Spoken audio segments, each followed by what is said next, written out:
The ring slipped from Marcus Chen's trembling fingers, spinning across the obsidian floor of the Valdrian court.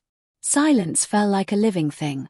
Hundreds of eyes, some vertical, some facete, some completely alien, followed its perfect arc. It bounced once, twice, and came to rest at the base of Queen Saliath's throne. Marcus didn't hesitate. He crossed the forbidden distance in 4 strides, dropping to one knee, not in submission, but to retrieve the only remnant of his life before the hegemony's wars had burned Earth to ash. His fingers closed around the golden band, his mother's ring, just as the Queen's hand descended. Their skin touched, warm bronze meeting pale human. Time slowed. The ring rested against her 4th finger. "Is this a proposal?" Saliath's voice cut through the silence, her amber eyes wide. Marcus met them and saw not anger, not disdain, but a glimmer of something unexpected. Hope, fleeting and fragile. "My queen," he stammered. "The ring belonged to my mother. I only meant to retrieve it." Chancellor Voratha's voice, sharp as a crystal blade, thundered. "A human dares invoke the sacred right upon the eternal throne." Crystalline spears leveled at Marcus' chest. Execution was imminent. But the Queen's hand remained. Slowly, deliberately, she withdrew the ring from her finger. "The joining trials will commence," she declared, "at the setting of the 3rd moon. Rise. Human. You will have a chance to prove your worth." The court erupted into whispers. 17 suitors in 3 centuries had failed. Marcus was human, fragile, and alone. Yet Saliath's trust had chosen him first. He was escorted to the consort's wing, a luxurious, sterile prison lined with portraits of failed suitors. Their deaths were gruesomely recorded: neural cascade failure, gravitational crushing, viral dissolution. Marcus shivered, but he was calm. He had nothing left to lose. 3 hours later, a young Valdrian entered. Thessaly, Saliath's sister. She studied him with amber eyes softer than her sister's. "I've come to determine if you are an assassin, a fool, or merely cosmically unlucky," she said. "Why not all 3? Marcus replied. Thessaly smirked. "Interesting. Most humans either panic or lie. You seem resigned." They spoke for hours. She explained the Valdrian bond. Once joined, it was biological and permanent. Death of one meant the death of the other. Saliath had rejected 17 suitors because trust was impossible for a queen who ruled alone for centuries.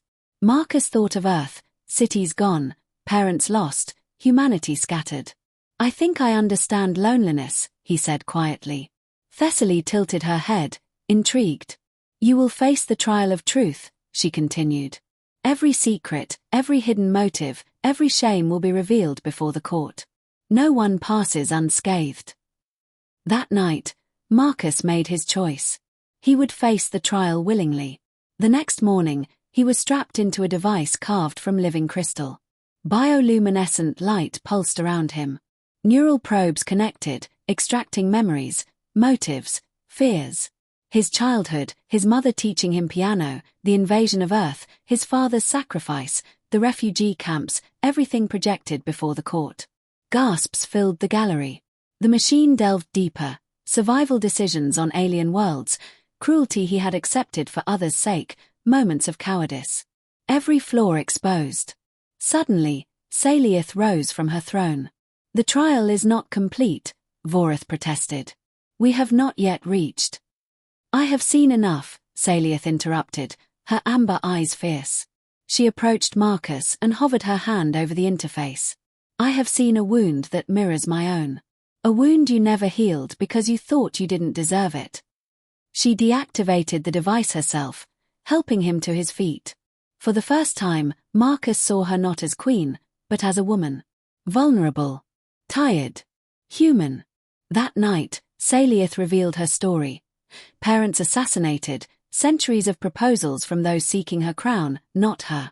She had been alone, and now, a clumsy human had stumbled into her life and pierced her isolation.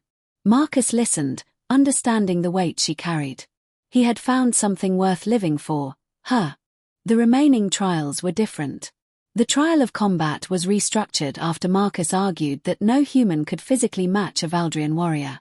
Instead, he was tested on strategy, resource management, and crisis response, humanity's survival skills in action. He excelled. Simulated sieges, alien sabotage, and colony rescues all revealed a pattern. Humans adapt, improvise, and persevere against impossible odds. Valdrian generals watched, impressed despite themselves. "Your species is insane," General Croth admitted. "You do not know when to surrender." The trial of wisdom came last. Marcus faced a holographic council of ancestors spanning 10,000 years.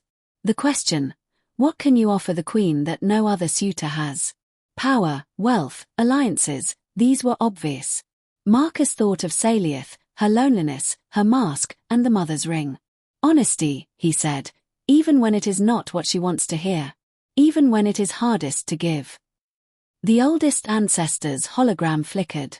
In 10,000 years, no suitor has understood that the crown's greatest burden is expectation. You offer to share it. The trial of wisdom is past. The bonding ceremony took place at the convergence of all three moons in a temple older than the palace. Salieth and Marcus joined hands. The neurochemical bond began, irreversible and permanent. Fear was present, but Marcus felt at home for the first time since Earth fell. "I could have rejected your claim," Salieth whispered after the ceremony. "But when you reached for the ring, I saw something human. Something capable of love. And I wanted to feel that too, just once." Marcus kissed the hand that bore his mother's ring. "I'm not going anywhere," he said. "Not ever." Months passed. Political factions, led by Vorath, resisted. Whispers of contamination and corruption spread. Human colonies were tested, and Valdrian systems watched closely. Yet the alliance strengthened. Human agricultural techniques revitalized dying Valdrian colonies. Vrian technology strengthened human settlements. Mutual survival led to respect. Salieth smiled in court, truly smiled, for the first time in centuries. Marcus had found more than purpose, he had found partnership. A year later, in the palace gardens, Marcus presented a crystalline box to Salieth. Inside was a new ring, carved from the same crystal as the palace, containing a fragment of compressed starlight. A symbol of their bond, visible proof of the strength of two species united. "Is this another proposal?" Salieth asked, breathless. "Yes," Marcus said. He placed the ring next to the golden band, the one that had started everything. Their first real kiss followed, soft and careful, ending years of isolation and fear.